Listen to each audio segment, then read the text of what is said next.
al asambleísta Vicente Tayano, el coordinador de la bancada del Partido Social Cristiano. ¿Cómo está usted, asambleísta? ¿Me está escuchando bien?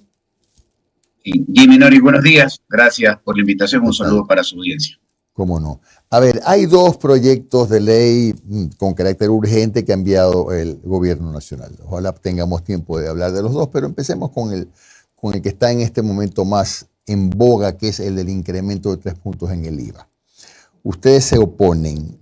Primero le pregunto si eso pone o no en riesgo el acuerdo legislativo, conste que digo acuerdo legislativo, que hay con el gobierno del señor Noboa. Y más allá de eso, ¿qué proponen si no es el incremento de 3 puntos en el IVA? Jimmy, partamos por la primera inquietud. El país necesita resultados y trabajo conjunto de todas las funciones del Estado. La Asamblea lo ha demostrado. Hemos aprobado los dos proyectos urgentes enviados por el presidente y al día de hoy tenemos 8 leyes aprobadas. Así es que cualquier diferencia conceptual que pueda existir dentro del tratamiento de este proyecto, puntualmente sobre el IVA, no tiene por qué entorpecer ni dañar las buenas relaciones con las que hemos venido manejando el trabajo con el Ejecutivo. Ahora, nuestra posición en cuanto a este proyecto que se está discutiendo, de hecho, el día de hoy en la comisión respectiva se inician las comparecencias con funcionarios importantes, como por ejemplo el representante del Servicio de Rentas Internas, precisamente para buscar alternativas. ¿Y por qué digo, Jimmy, buscar alternativas? Porque no cabe discusión que ante la grave situación que estamos viviendo y ante la acertada decisión del presidente de ir a un conflicto interno en contra del crimen organizado, necesitamos recursos, pero, lo hemos dicho, este origen de recursos tiene que cuidar también el bolsillo de los ecuatorianos. Bien, ¿cuáles son esas alternativas que propone el Partido Social Cristiano para no incurrir en este incremento de 3 puntos? Y si no sé, si acaso puede hacer una de ellas el ponerle un límite en el tiempo. Bueno, partimos de algo, que nuestra propuesta está encaminada a que discutamos tal vez una contribución especial que debe tener la característica a la que usted se acaba de referir. Primero, que sea excepcional y que sea temporal, que no sea definitiva. Y ahí hay un punto de diferencia con la propuesta del presidente, porque cuando se propone incrementar el IVA del 12 al 15%, se habla de que se lo va a generar de manera indefinida. Entonces, nosotros consideramos que la decisión que hay que trabajarla técnicamente, para eso es el debate al interior de la comisión, debe tener esa primera característica de excepcionalidad. Y vamos un poco más adelante. Ya por parte del Ejecutivo se ha establecido una cifra, se habla de 1.020 millones de dólares exclusivamente para el conflicto interno. Y por lo tanto, esa es otra propuesta nuestra, que la decisión que se vaya a tomar o las decisiones que se vayan a tomar inicialmente vayan encaminadas a poder fondear ese conflicto interno. Y aquí entra en discusión, por ejemplo, la focalización de subsidios a segmentos de la economía y, por ejemplo, a bombonas de gas, que va hacia personas, al consumo doméstico, porque estamos conscientes de que absolutamente allí se necesita. Y hace un par de semanas también ya veníamos haciendo algunas propuestas en el sentido de que sin duda alguna tenemos que revisar cómo está el gasto público en cuanto a la contratación. Usted tiene un gran rubro de funcionarios o de empleados en el sector público que están vinculados fundamentalmente en el sector de educación, en el sector de salud y también en las Fuerzas Armadas. Y tiene más o menos un 20% y allí hay 1.000 millones en contratos ocasionales. Se puede hacer una revisión inmediata de quedarse exclusivamente con los contratos ocasionales necesarios, no los que fueron entregados a última hora, no aquellos que están engordando la burocracia, y allí podemos tener también una fuente más o menos de 400 millones de dólares para arrancar, entendiendo que hay una meta de 1.020. Claro, pero a ver, por ejemplo, eso implicaría, supongo, menos personal de médicos o enfermeros, menos profesores. Es un argumento que van a a mostrar enseguida. A ver, efectivamente, ahí cuando se tome esa medida debe ser una medida totalmente clara y racional. El recorte tiene que estar en todo aquello que no es necesario para el funcionamiento, no solo a los sectores a los que usted se acaba de referir, como educación y salud, Jimmy, sino también a otros. Y es posible hacerlo con un análisis responsable y aquello no toma mucho tiempo. Nosotros estamos absolutamente conscientes que el recorte no tiene que ir específicamente ni en profesores, ni en profesionales de la salud, y menos aún en todo lo que está vinculado con la fuerza pública, pero hay también otros sectores del Ejecutivo dentro de los cuales se podría de manera responsable y técnica hacer una revisión que permita obtener un monto al que yo me acabé de referir. Viene otra decisión que también es a largo plazo, a mediano y a largo plazo, una negociación distinta de la deuda, con quita de capital, me refiero a la deuda externa, y encontrar otros niveles de plazo y porcentajes precisamente para poder también tener algo de liquidez. Esta, entre otras de las medidas que se pueden tomar y de las que de suyo empiezan a discutirse en la comisión, y hemos sido claros, nuestra apertura para colaborar con el país, nuestro respaldo total a la decisión del presidente, pero también la posición nuestra ha sido histórica y clara. Nosotros no vamos a votar por impuestos que van a encarecer la vida de los ecuatorianos. Asambleísta, ni siquiera si son temporales. Buenos días, Nori Arroyo les saluda. Nori, qué gusto saludarla. Sí, nuestra posición es clara, no.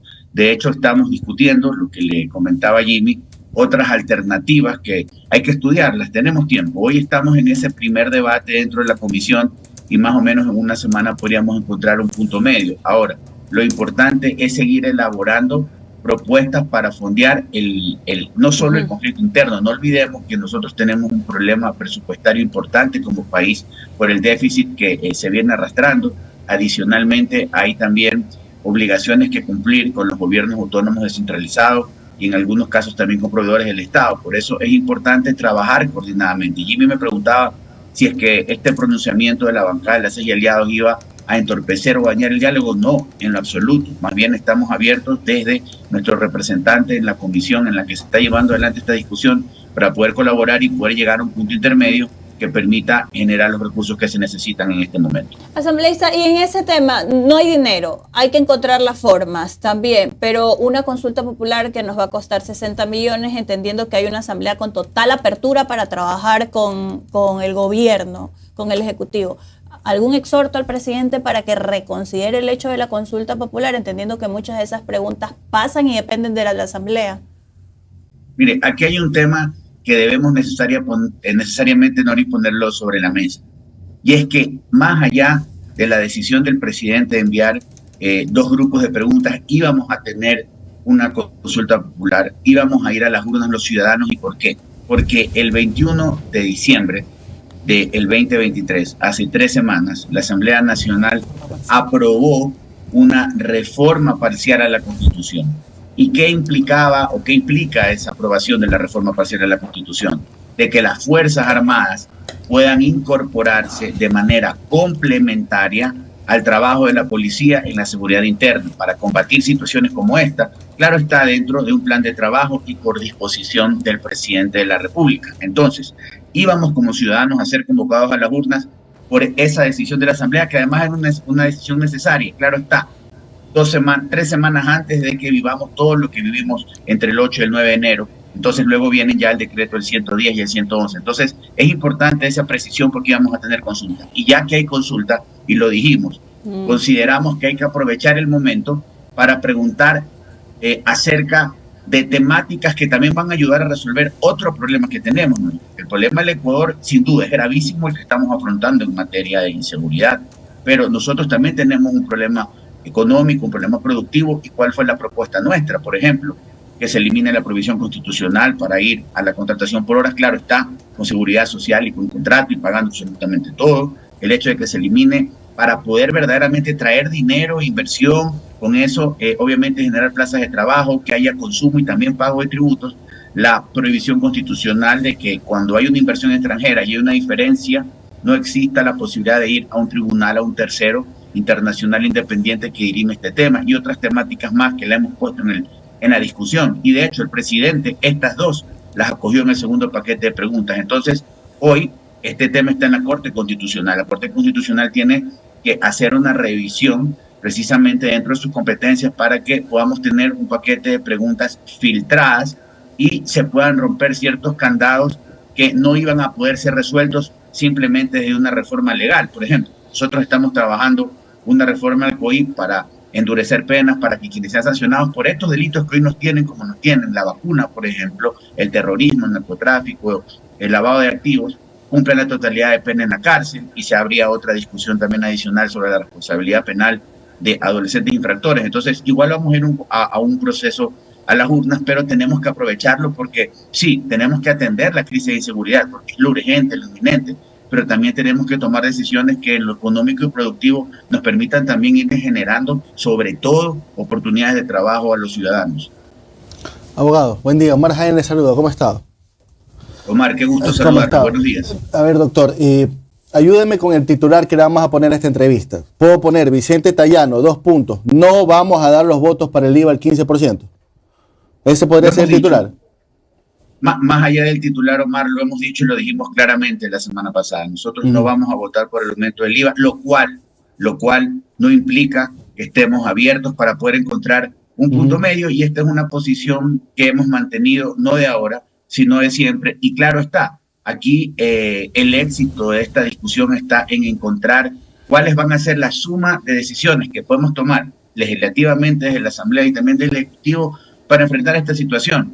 La primera, la inminente, poder llegar a ese fondo de 1.020 millones que va a permitir financiar el conflicto interno en contra del crimen organizado. Ahora, hay otros sectores, por ejemplo, acabamos de conversar con su colega Lucía Pozo, también hemos conversado, he escuchado a voces que vienen desde el propio ADN que hablan sobre quizás un impuesto a las utilidades de la banca. ¿No estarían de acuerdo con eso? Bueno, una contribución temporal o por una única vez.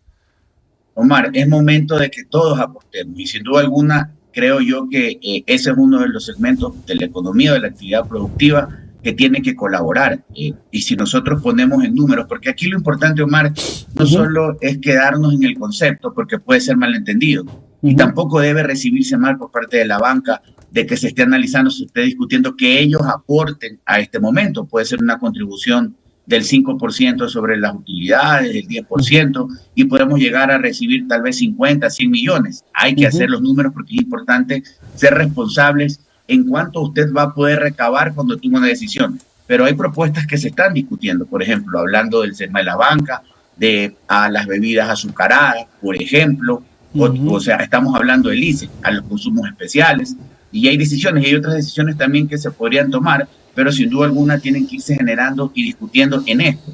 Y recalco lo que le decía Jimmy y a Nori. Nosotros estamos hoy, a partir de hoy, como asamblea, dando inicio a un primer debate que tiene que tener un resultado, porque no hay otro camino que exista un resultado. Si ya el Ejecutivo claramente ha dicho, la meta para este tramo, el conflicto interno, es recaudar el 20 millones, pues hay que tomar decisiones, y nosotros vamos a respaldar decisiones en ese sentido, porque ahí estaremos hablando no de un impuesto, estamos hablando de una contribución temporal y excepcional en este momento, porque tenemos una meta que cumplir.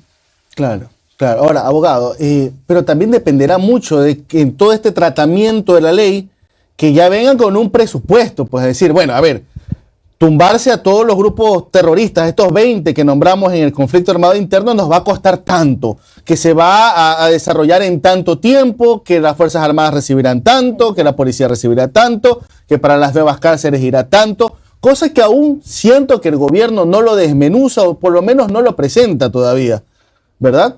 Claro. A ver, Omar, es importante lo que usted acaba de señalar, porque cuando usted va a tomar una medida de esta naturaleza, más allá de que sea una contribución, o en algunos casos, como se lo ha propuesto, que sea un impuesto, debe de existir claridad, no solo en el monto, sino a dónde va el tema. ¿Y por qué le digo esto? Y vamos a poner el ejemplo con el que podemos comparar el tema, más allá que son dos situaciones totalmente distintas y dos catástrofes al final del día. Pero, ¿cuál fue uno de los problemas o de las lecciones que nos dejó las decisiones que se tomaron para poder afrontar las consecuencias del terremoto de Manabí 2016? Por eso nosotros decíamos, todo lo que se acabó hay que intentar al menos de que llegue a una cuenta única, precisamente para poder saber a dónde se destinó. Ok, se equipó a la fuerza pública, se construyó una cárcel, se repotenció alguna que existe por conceptos de seguridad, se invirtió, sin dar detalle obviamente, en tecnología para labores de inteligencia o monitoreo. Eso va a permitir también claridad en el auditar el tema y que quienes han contribuido, los ciudadanos en general, porque al final del día el país entero va a colaborar, tengamos claridad en ese sentido. Y yo creo que eso se tiene que ir generando en los siguientes días. De hecho, el día de ayer ya pudimos tener claridad en este monto de los 1.020 millones, entendiendo que la semana pasada, hace exactamente hoy 8 días, ya fue declarado el conflicto interno el día miércoles y vamos avanzando. No cabe duda que todos vamos a juntar esfuerzos y hacer lo que nos corresponde desde nuestras competencias, pero sí es importante hacer lo que estamos haciendo, este ejercicio de analizar de dónde, cuánto, para qué y de dónde. Claro, pero abogado, seamos sinceros y ojo, en los considerandos del proyecto de ley que remitió la Presidencia de la República, habla sobre las deudas que se tiene con los GATS. Entonces, seamos sinceros, el gobierno dice sí, por más que en el membrete de la ley diga que es para la guerra, parte de este dinero también es para cubrir el 4.000, a ver, ayer Daniel Noboa en una entrevista decía 4.800 millones en deudas que tenemos con prefecturas, con municipios, con proveedores externos. Y ayer mismo, o hace 48 horas, el ministro de Finanzas lo dijo, este 15% tiene que ser perenne. Tiene que ser perenne porque vamos a llegar a un momento en donde no vamos a poder pagar sueldos. Entonces, en el momento en que hablas de no vamos a poder pagar sueldos, estás dando a entender que parte de esa recaudación que vas a tener, obviamente se va a ir para la lucha contra el narcotráfico, pero otra parte va a ser para tapar el hueco fiscal en otros temas. Claro, es que allí nace la discusión y lo que usted ha dicho es clarísimo y a mi juicio debemos entender que hay que tomar decisiones paralelamente en dos vías. La primera, financiar o fondear el conflicto armado y por eso es las características con las que hablamos. Cualquier decisión que se tome, excepcional, temporal, a una cuenta única, con claridad, para poder resolver y afrontar esta situación. Y vamos al segundo o a la paralela, el problema que tiene el país fiscalmente. Entonces, allí es cuando hablamos de las decisiones de mediano y largo plazo. Y hay muchas, no solo los subsidios, no solo la revisión del gasto público, no solo el tema de las condiciones en las que estamos pagando la deuda. Es importante entender que hay que resolver las dos, sí, pero hay que hacerlas de manera paralela. Y la segunda, sin duda alguna, es competencia del Ejecutivo, de las propuestas y el modelo de gestión que va a tener, como por ejemplo, si decide o no, hablando de la segunda, subir el impuesto de salida de capitales, porque lo puede hacer, y normativamente está facultado para hacerlo, no tiene que pasar por la Asamblea Nacional. Esa podría ser uno de los temas que se discuta para resolver el segundo tema. Y en este mismo proyecto, y se lo decía a Jimmy, el debate legislativo puede permitir que, si bien es cierto, el proyecto habla de carácter indefinido, las decisiones que se tomen puedan ser temporales para fondear la guerra, y si se toman otras, esas deben ser claras y deberían tener otro tratamiento en el tiempo. Entonces, para eso es que tenemos que discutir técnicamente y claramente, decir la verdad y decir para dónde van los fondos, porque no es malo decir necesitamos recursos, es la situación en la que el país se está moviendo económicamente. Y así recibió Noboa el país y hay que ser claros y justos con eso. Ya hay que darle solución, pero tenemos que ser claros con los mensajes, sobre todo porque no podemos justificar que todo el ingreso, como usted lo dijo, venga solo porque se dice que vamos a financiar la guerra. Entonces, yo creo que la claridad en este momento es importante y existe, lo he dicho, siempre respetando nuestras líneas rojas innegociables, la apertura para poder encontrar soluciones conjuntas y enfrentar esta situación. Bien, muchas gracias al abogado Vicente Tayano, el coordinador de bancada de la CEIJ y Aliados. Vicente, un buen día, abrazo. Gracias Jimmy, a todos ustedes un abrazo. Muy amable.